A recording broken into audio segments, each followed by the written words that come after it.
¿Cómo están, estimados amigos de este canal YouTube? Ahora que estamos ya en una transición hacia la segunda vuelta electoral del 6 de junio, quedan, como ya sabemos, dos candidatos, dos planteamientos. Uno de ellos, el del Partido Perú Libre, liderado por el señor Castillo, en su plan de gobierno claramente se declara marxista, el partido, y obviamente el señor Castillo también, aunque ahora por asunto de la segunda vuelta seguramente quiera matizar su posición. Y dado que el señor Castillo es profesor, y supongo que como profesor ha estudiado varios temas para hacer pedagogía, y creo que este tema debe haberlo estudiado. Carlos Marx, el famoso filósofo político que ha sido utilizado su teoría para las prácticas marxista-leninistas en muchos países del mundo, práctica que cada vez tiene menos adeptos, y los pocos que tiene son países que no pueden estar mostrados como ejemplo. Marx, cuando escribe El Capital, lo hace en el siglo XIX, época en la que ya se producían efectivamente algunos problemas en el desarrollo del sistema capitalista que, por ejemplo, Adam Smith, John Stuart Mill, David Ricardo habían visto a mediados o en la segunda mitad del siglo XVIII. Es decir, ya hay procesos de acumulación de capital, sí, claro. Ya hay también algunos problemas entre sectores empresariales y laborales. El reclamo de los derechos laborales, por ejemplo, es un tema que va a estar en la agenda prácticamente durante fines del siglo XIX y durante todo el siglo XX. Pero Marx era, en esencia, desde el punto de vista económico, señor Castillo, un clásico. Es decir, no obstante que su teoría fue utilizada para planteamientos socialistas, sin embargo, desde el punto de vista económico, Marx es un clásico y coincide con Adam Smith, sí, con Adam Smith, el gran padre de la economía de mediados del siglo XVIII, y con David Ricardo, otro importante economista de la historia mundial, en que el factor de producción fundamental que toman para sus teorías es el factor trabajo. En eso coincide, señor Castillo. Es decir, el tema principal con el que plantean cada uno sus teorías, que son utilizadas luego políticamente de diferente forma, ¿no?, es que el factor fundamental del proceso económico es el trabajo. Era natural en esos tiempos donde la mano de obra tenía un rol fundamental en el proceso manufacturero, en el proceso industrial. Muy bien, vamos a quedarnos con Marx entonces. Marx, en su teoría, hace una distinción y dice: una cosa es el valor del trabajo realizado con participación del trabajador, y otra cosa es el valor de la fuerza de trabajo, así lo denomina Marx, que es las horas, el esfuerzo que ha desarrollado. Es decir, Marx distingue entre el valor del esfuerzo desarrollado por el trabajador y el valor del trabajo que se ha producido como consecuencia de ese esfuerzo. Valor del trabajo, valor de la fuerza de trabajo. Y sugiere Marx que el valor de la fuerza de trabajo está vinculado al salario, pero que esto es injusto porque al trabajador se le paga por su fuerza de trabajo con un salario, pero él está produciendo mucho más valor, y ese valor adicional no es retribuido al trabajador, y a esa diferencia le llama plusvalía, plusvalor. Hay un plusvalor que el trabajador con su fuerza de trabajo ha generado y por la cual no se le retribuye.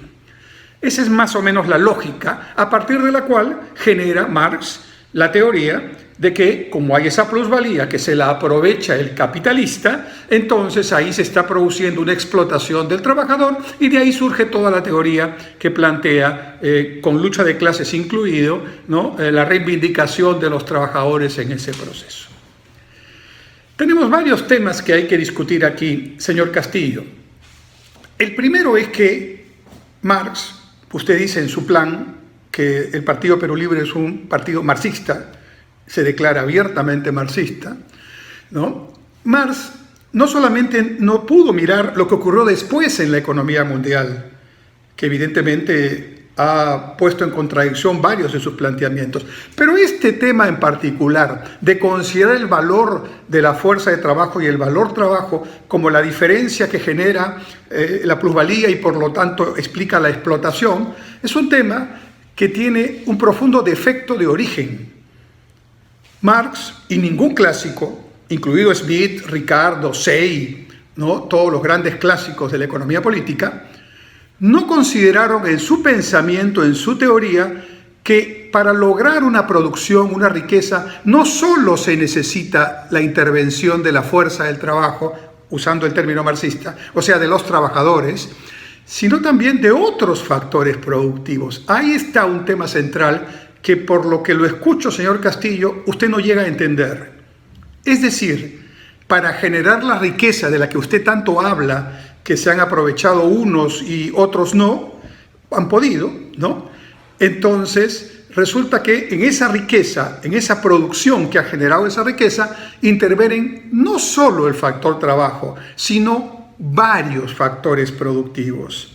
El trabajo, sí señor, pero también el capital, tan importante como el trabajo, también los recursos naturales, también la capacidad gerencial, también la infraestructura, también la tecnología, por mencionar los principales factores productivos. Entonces, la generación de riqueza supone, en los tiempos actuales, con mucha mayor claridad que en los tiempos de Marx, ¿no?, la combinación de varios factores productivos y todos son importantes, señor Castillo. Es decir, tan importante como la fuerza de trabajo, usando términos marxistas que usted dice conocer, ¿no?, y el trabajo de los trabajadores, como corresponde, valga la redundancia, pero tan importante como el trabajo es el aporte de capital que hacen los capitalistas. Sin capital no hay forma de generar riqueza.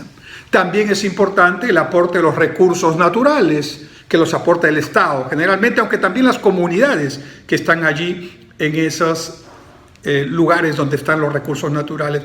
También es importante la capacidad gerencial, la capacidad de gestión, la información, la tecnología, la infraestructura.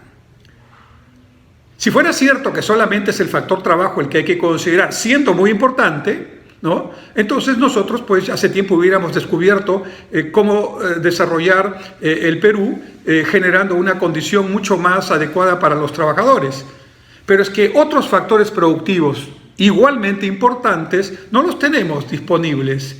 No disponemos en muchos casos del capital, no disponemos en muchos casos de la infraestructura, de la información, de la capacidad gerencial, y no se trata de ser inteligente o no, se trata de tener las condiciones para desarrollar esa producción, generar esa riqueza con la combinación de los factores productivos que corresponda. Entonces, señor Castillo, señores que todavía siguen planteando a Marx como referente, pero que no lo han leído por lo que veo y por lo que escucho, hay que poner a todos los factores productivos para explicar la generación de la riqueza. No solo el trabajo, siendo el trabajo subrayado muy importante, también es importante el capital, también es importante la gerencia, también es importante la información, la tecnología, la infraestructura, los recursos naturales, y no siempre se dispone de todos estos recursos, y por eso tenemos que captarlos de la inversión privada nacional o de la inversión privada extranjera. Entonces, este tema ideológico, que las grandes transnacionales, los grandes capitales, que lo escucho mencionar con mucha frecuencia y repetición en sus discursos o en sus respuestas a las preguntas que se le hace, pues claro, tiene mucho de ideológico y yo no lo puedo criticar por tener una ideología, porque estamos en una democracia. Y en una democracia, a diferencia de las dictaduras, donde generalmente están el pensamiento marxista generando la base de esas dictaduras, pues allí no le permitirían a usted pensar como piensa. En una democracia sí, usted puede decir lo que considera que es adecuado, siempre y cuando lo diga en el marco legal, en el marco de la Constitución y en el marco de la libertad que plantea la democracia. Entonces, aquí hay un tema central para entender por qué los argumentos que usted desarrolla, señor Castillo, no pueden funcionar. Porque en su mente, a pesar de que usted es un profesor, mi madre ha sido profesora, yo respeto mucho a los profesores, sin embargo, en su formación ideológica probablemente, usted está considerando que solo el trabajo es el factor fundamental que explica la riqueza, y eso no es así. Todos los factores productivos, también el trabajo, pero todos los factores productivos. Entonces usted no tiene por qué castigar al capital o a la capacidad gerencial o al que plantea o al que promueve la información o al que da la tecnología. Usted tiene que considerar todo lo que es necesario. Ahora viene la segunda parte del tema. Como usted no puede dejar de tener tecnología, información, recursos naturales, sigo deduciendo de sus respuestas y de su plan de gobierno que está escrito en la página web del Jurado Nacional de Elecciones. Entonces usted necesita de alguna manera conseguir esos otros factores productivos. Y viene su segundo error, señor Castillo.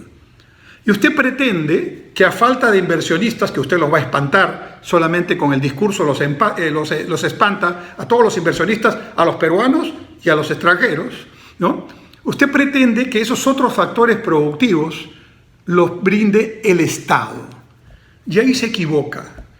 El Estado no brinda factores productivos. El Estado genera condiciones no para producir la riqueza propiamente, que es una tarea de la empresa, y en su mayor parte, en su tremenda mayor significación, de la empresa privada. Las empresas estatales están haciendo un trabajo por defecto, pero no por una naturaleza fundamental, al menos en los regímenes de libertad y democracia que funcionan en todo el mundo, no solo en América Latina, en todo el mundo. Entonces ahí viene el segundo error. Usted pretende atribuirle al Estado que brinde la tecnología, que brinde los recursos naturales, que brinde la información, que brinde la capacidad gerencial, que brinde los recursos presupuestales, que obviamente no van a estar disponibles porque la inversión privada no va a estar dispuesta a actuar bajo un régimen totalitario o un régimen de ideas marxistas o de un Estado que pretende hacer actividad empresarial. Y entonces sus propuestas no van a funcionar. Usted dirá, ¿pero por qué no van a funcionar si yo las voy a hacer funcionar? Así no funciona la economía, señor Castillo. La economía funciona, en buena parte, por reglas que usted no maneja, ni yo, ¿no? Son reglas que tienen que ver con el mercado. Y si no le gusta el mercado, bueno, no le gustará la ideología del libre mercado, pero el mercado es una realidad, es algo concreto, la oferta y la demanda existen. Y los precios que sugiere la oferta y la demanda existen. ¿Que hay abusos? ¿Algunos monopolios, algunos oligopolios? Sí, pero para eso no tiene que hacer todos los cambios y las revoluciones que usted quiere hacer, legales y de otro tipo. Para eso, dentro de la Constitución, hay formas para regular y evitar el abuso de posición dominante, de posición monopólica o de oligopolios. Entonces, señor Castillo, si usted es profesor, como lo es, y no dudo que se haya formado para enseñar a nuestros estudiantes, sin embargo, lo está traicionando la ideología para poder explicar al Perú, porque usted no está postulando para ser presidente del SUTEP, no, usted está postulando para ser presidente de la República. Y entonces usted tiene que convencernos a nosotros que los planteamientos que usted está haciendo son factibles. Y yo le estoy demostrando teóricamente y prácticamente que no lo son, porque no es cuestión de un voluntarismo. Yo quiero y se hace. Así no funcionan las cosas.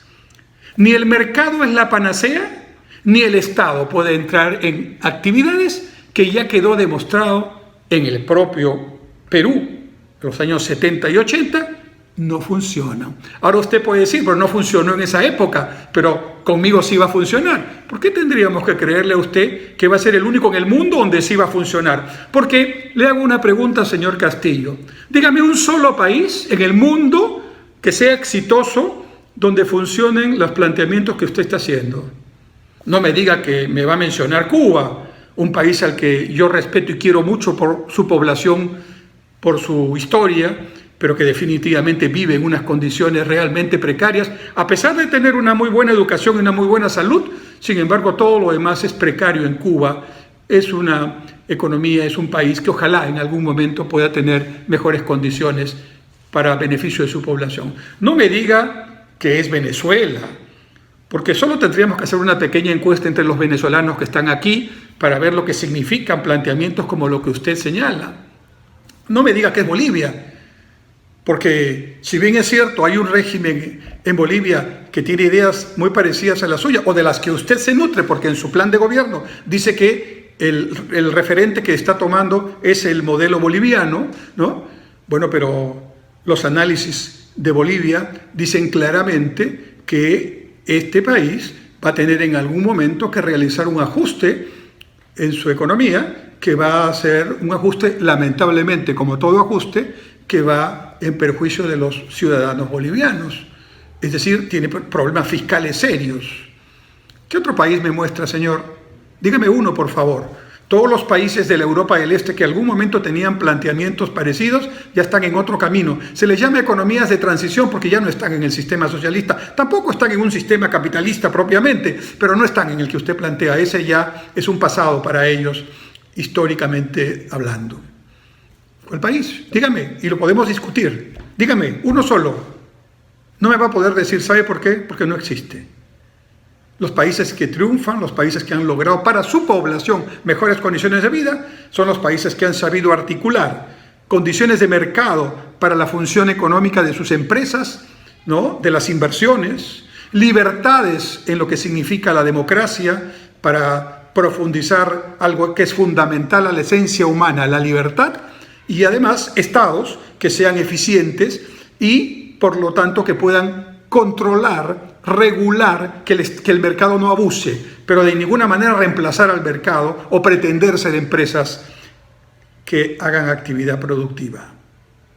Señor Castillo, su pensamiento y sus planteamientos no solamente no se aplicarían en el Perú, sino que serían tremendamente dañinos para la población que usted dice quiere beneficiar, los peruanos y sobre todo los peruanos más pobres.